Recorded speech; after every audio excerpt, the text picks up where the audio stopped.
as of lately, I've been doing a lot of studying on myself, on what motivates me, what drives me, what makes me want to pursue certain things, and what makes me want to stay away from certain things. And I've been studying this not just for myself, but for everyone else as well, because it's too often. I mean, we're in February now, so the new year, we're like already sort of like settled in. You know, we're not through that phase where everybody's talking about their New Year's resolutions anymore. And this is the point.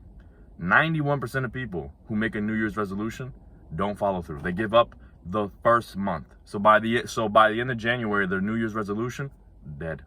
Whether that be to get in fantastic shape, to save up X amount of money, to start this business, to become whatever, to become a reader, to meditate more, all goes out the window. All of it. By the first month for 91% of people. And I'm trying to figure out and understand why. And I feel like there's a multitude of reasons, but I'll give you one right now. I'll give you a reason why right now. You don't feel the motivation, you don't feel the need to continue because you don't deserve it. And I'm not saying that as in like you're a worthless scumbag and that you deserve to die and rot in the ditch. I don't mean it like that. You literally don't need it. You literally don't need the motivation. As much as you think you need it, you don't need it. I'm gonna tell you why. You're still playing video games. You're still watching Netflix. You're still watching TV every single night. You're still eating junk food that brings you joy, but you know makes you look the way that you look, and you don't like the way that you look. Some of you are watching porn, which you know is bad for you, but it gives you that temporary satisfaction. And the theme amongst all these things, I talked about it yesterday as well, instant gratification. You are literally rewarding yourself for nothing, for just existing.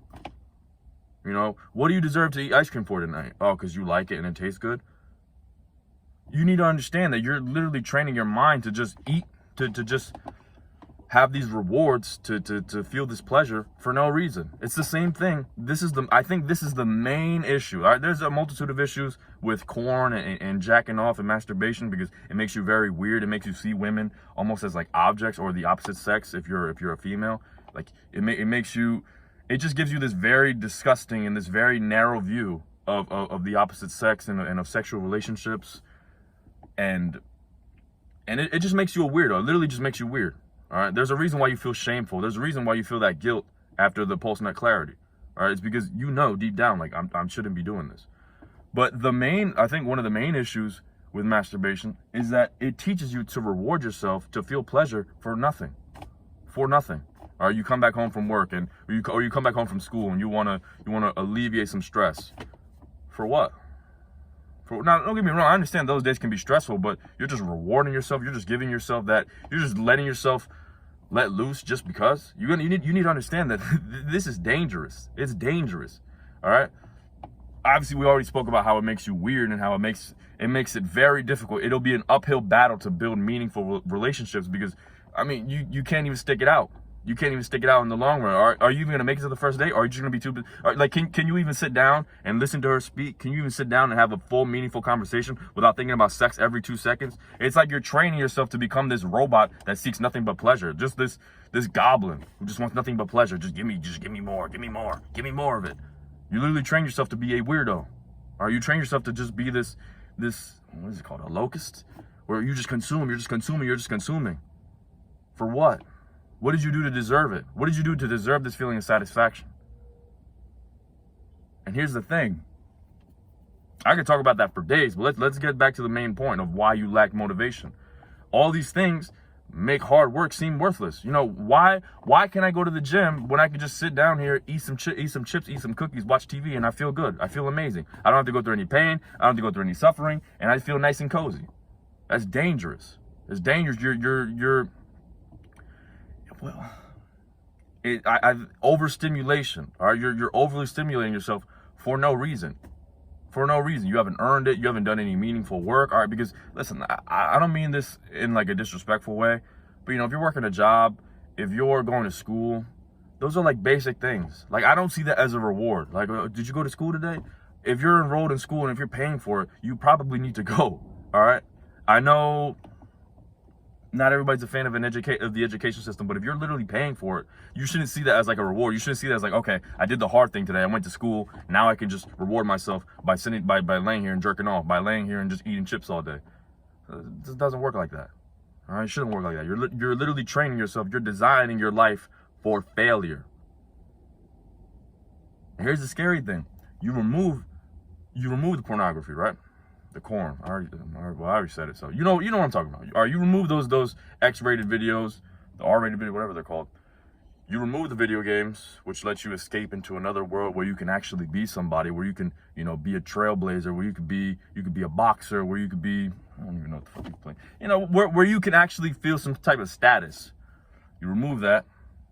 You remove the movies, the TV shows, and you remove the junk food. And all of a sudden, you might think to yourself, well, now life is really boring. Exactly. It's supposed to be boring in that aspect. All right, you're supposed to not. When you take those things away, you're supposed to feel sort of just almost lost in a way. Like, damn, what do I do? And that's where the motivation, that's when all of a sudden working out doesn't seem that hard. Or it might still seem hard and daunting, but it sounds a lot more appealing. Because literally, what else are you going to do? What else are you going to do? That's when starting a business and educating yourself and learning more about how to run a business, how to make money online, how to do this, that, and the third, how to become more productive. That's when all of a sudden that becomes a lot more appealing. Because literally, what else are you going to do? I'm starting to realize that boredom is healthy. Like this feeling of just being bored. And I don't mean that you just sit there and just be bored forever and that you just stare at a wall all day. But when you have those moments of boredom, when you have those moments where you're not constantly overstimulating, you actually finally get to think. You finally get to think, and I feel like too many of you aren't thinking. All right, myself included. I was at that point where you just don't sit down and genuinely think. You don't think to yourself, why am I in the situation I'm in? Where do I want to be? Why am I not there? What is holding me back? And you begin to realize, all right, oh my goodness, just got a notification. You begin to realize that it's all in your hands. It's all in your hands. This is all in your hands. Listen, you might have had a rough upbringing. You might have had a difficult breakup. You might have been through some traumatic experiences. Some of you may have been through some real stuff that you might even be diagnosed with PTSD and whatnot. And obviously, there isn't much we can do about it now. It's already happened. What really matters now is not what happened to you. What are you going to do about it? Are you just going to keep rewarding yourself? Are you just going to keep killing your motivation? Are you just going to keep killing your drive, that fire in your heart? When people talk about that fire in your heart, people talk about that drive, that ambition. This guy's got heart. You know what it is? It's because he isn't dumbing himself down. It's because he isn't numbing himself with pain, with pleasure all the time. Because he isn't dependent on a bottle. He isn't dependent on a drug. He isn't dependent on these habits. He isn't dependent on a screen. He isn't dependent on all this bullshit, on some chips, on some ice cream. He's away from that.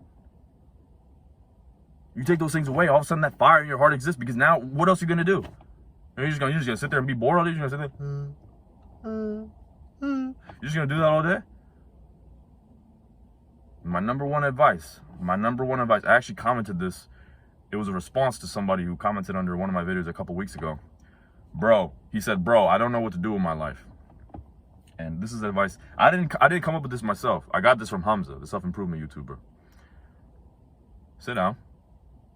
Stare at a wall, have a pen and paper in front of you, and do that for 3 days. Okay, obviously things are gonna come up. Obviously you may have to go out, you may have to take your mom to run some errands. Obviously you may have to, you still have to go to work and whatnot. But instead of wasting that time, just when you're at home and when you could do this, instead of wasting that time just watching porn or just being on the internet, just scrolling mindlessly, genuinely sit down, think.